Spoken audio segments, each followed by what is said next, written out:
معلش احنا قناتنا عائلية، بس موضوع النهاردة بلس 18، بس كان لازم اعمله علشان موضوع مهم متصدر دلوقتي الافلام والمسلسلات العالمية وكمان للافلام العربية وافلام الكرتون، وده ما ينفعش السكوت عليه خالص علشان اللي انت طالبها دي عيب وحرام وبتهز عرش السماوات والارض. في مواضيع حساسة أوقات السينما لازم تناقشها علشان دي حاجة موجودة في المجتمع، لكن في نفس الوقت بيبقى صعب عرضها على الشاشة الكبيرة لأسباب اجتماعية ودينية ورقابية كتير. والشذوذ الجنسي بالذات كان حضوره ضعيف قوي في السينما المصرية، وأغلبه كان كوميدي وهزلي كمان، بتأكيد على دونية العمل القذر ده. مجموعة من الإخوة دول يعني كانوا رافضين زي حالاتي الفسق والفجور اللي بيدور جوه، فانتوا قلتوا تعملوا الفجور بره. طب ما تيجي تنضم معانا هتتبسط جدا.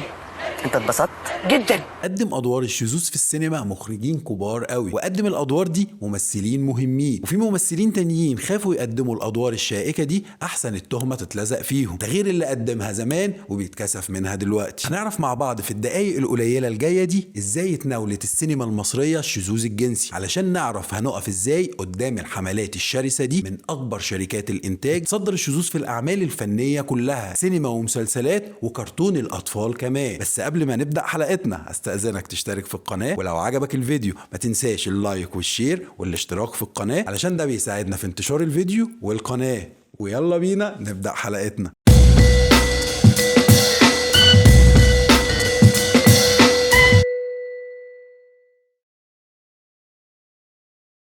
يا مساء الفل على الكل. زي ما قلت لكم في حلقة قبل كده، محرمات السينما المصرية 3: الدين والجنس والسياسة، إلا اللي بتسمح بيه الرقابة وتعديه بمزاجها، إذا كانت لأسباب سياسية أو لقوة النجم أو لأسباب تانية حسب ظروف كل فيلم. بس في معظم الأوقات والأفلام المصرية الكتاب والمخرجين وقبلهم كمان المنتجين بيريحوا دماغهم ويبعدوا عن الموضوع ده، علشان هو موضوع مش مؤثر في المجتمع ولا منتشر قوي، وممكن كمان يجيب لهم وجع الدماغ. وعرضت السينما شخصية الشاذ بشكل بسيط وخفيف في أفلام كتير، ممكن تكون زي شخصية سكسكة في فيلم ضرب الهوى، ولا ترتر في فيلم الراقصة والسياسي، أو حتى شخصية لولا في فيلم أرض الخوف، ونماذج كتير كوميدية وخفيفة ظهرت في أفلام زي هلو أمريكا والإرهاب والكباب ورشة جريئة وعمر وسلمى 2. واتعمل مشهد دمه خفيف جدا في فيلم عندما يقع الإنسان في مستنقع أفكاره.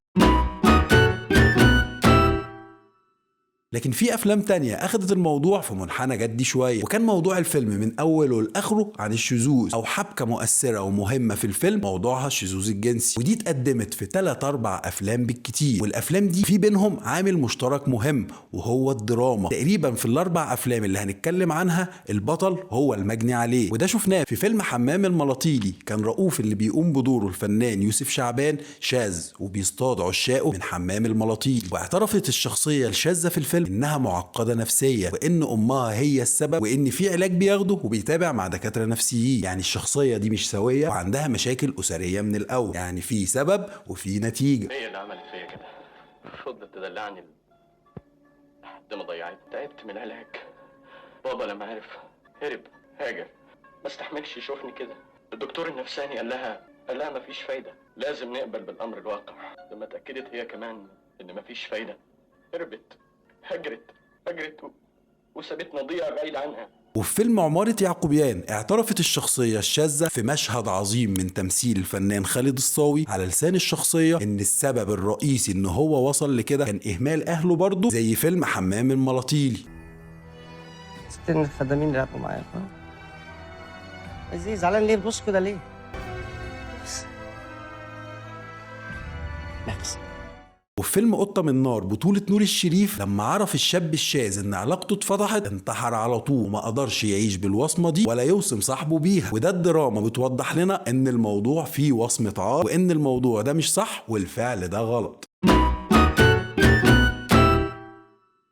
وفي فيلم أسرار عائلية الفيلم أخذ الموضوع من منظور عائلي بحت، وأهم حاجة ظهرت في الفيلم ده غير إهمال الأهل في تربية ولادهم هو إنكار أهل البطل الاعتراف إنهم مسؤولين كل المسؤولية عن اللي هو فيه، برغم إنه بيحاول يتغير للأحسن. وهي دي المشكلة الكبيرة، إن أهل الشاذ مش عارفين يتعاملوا مع المشكلة ولا عاوزين يعترفوا بيها أصلا. مش مصدق أي حاجة من الكلام ده.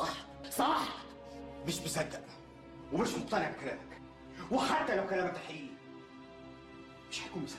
عامل المشترك الاهم بين الافلام اللي اتكلمنا عنها اننا كمشاهدين عرفنا الشخصيات وعرفنا ايه اللي وصلهم انهم يبقوا شواذ، والعامل المشترك ده هو المشاكل الاسريه بين الاب والام وطريقه معاملتهم وتربيتهم لاولادهم، او بالاصح عدم تربيتهم لاولادهم ويسيبوهم الناس تربيهم. وزي في عماره يعقوبيان، الخدام او الراجل اللي بيخدم في البيت هو اللي وصل البطل للمرحله دي لما اهله اهملوا فيه وسابوه للراجل ده.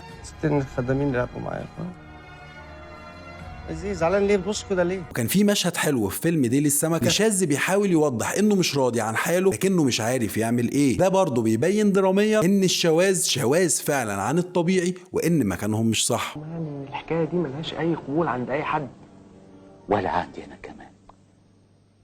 لكن بقى تعمل ايه في قدرك؟ الافلام دي طلعت الشاذ تعبان ومهزوز نفسيا، ووصل للشذوذ ده بسبب اضطرابات نفسيه وعائليه كمان. وكان الشواذ في الافلام اللي اتكلمنا عنها كلها منبوذين من المجتمع ومن اقرب الناس ليهم، وحتى هم نفسهم قرفانين من نفسهم. وهي دي الصوره اللي مطلوب نقدمها دلوقتي علشان الناس تعرف ان الموضوع ده غلط مش صح، مش زي السينما والتلفزيون بره وبعض شركات الانتاج بتقول ان الموضوع ده صح ولازم نتعامل معاه على انه طبيعي، لانه فعلا مش طبيعي.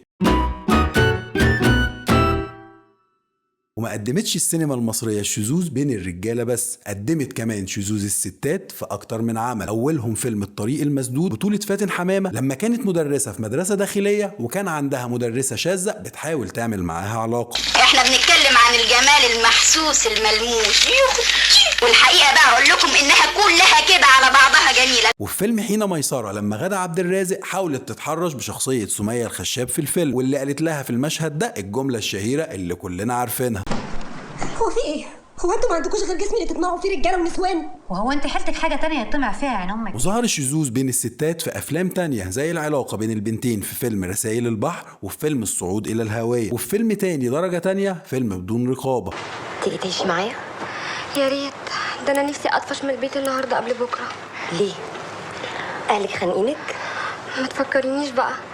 وفي فيلم المزاج اتعرض فيه شذوذ الستات في السجن، والشذوذ في السجن ده اتلمح عليه كتير في افلام بالهبل، بلقطات او حتى بايحاءات كوميديه او تراجيديه زي المشهد الجامد في مسلسل بدون ذكر اسماء بتاع احمد الفيشاوي. كل الافلام اللي فاتت والاعمال دي عرضت الشذوذ بطريقه منفره للجمهور وبتوضح قذاره ودناءه الفعل ده، لكن في افلام تانية ناقشت موضوع الشذوذ وكأن الشخص الشاذ ده فرد عادي في المجتمع، زي الشخصيات اللي قدمها يوسف شاهين في فيلم اسكندريه ليه، واللي قدمها المخرج يسري نصر الله في فيلم سرقات صيفيه. بس حتى الافلام اللي طلعت شخصيه الشاذ شخصيه عاديه وقادره تندمج في المجتمع ما قدموش الشخصيات دي في قالب انك تحبهم او تتعاطف معاهم ومع حالتهم الشاذه بشكل تراجيدي، او ان المجتمع ظلمه ودايس على حقوقهم زي ما بنشوف في الافلام والمسلسلات اللي ماليه المنصات. وحتى الافلام والشخصيات دي عدت في وقتها علشان ما كانتش القضيه ترند زي اليومين دول. واللي بيحصل دلوقتي ان مؤسسات كبيره وشركات وحتى دول بتحاول تشيل كلمه شاذ وتخليه مثلي، يعني عادي زيي وزيك حاشا لله. وده وصل للسينما العربيه بفيلم اعز اصحاب اللي كانوا كلهم اصحاب لا مؤاخذه. وفيلم زي ده ما يستاهلش ان احنا نتكلم عنه علشان ما نضخمش الموضوع ويبقى عليه ترند زي ما عملنا اول ما نزل. حملات المقاطعه شركات الانتاج والمنصات اللي بتسوق للشذوذ ملهاش اي لازمه، واولهم منصه نتفليكس اللي دخلت كل البيوت، لان حتى لو ما عندكش اشتراك نتفليكس ابنك هيحمل الفيلم ولا المسلسل من على الانترنت، ولو ما دخلش الفيلم ولا المسلسل عن طريق الانترنت في القنوات المضروبه اللي بتعرض الافلام والمسلسلات 24 ساعه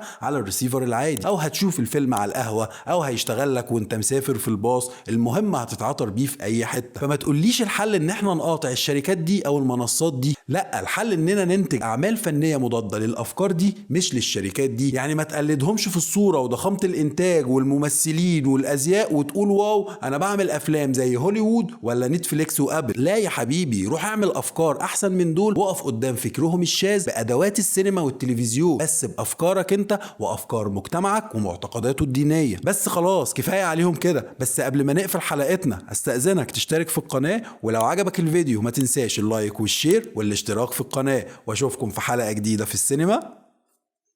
سلام. انت عارف يعني ايه جايز؟ لا توقعت. ماشي، جايز يا حبيبي يعني شواذ.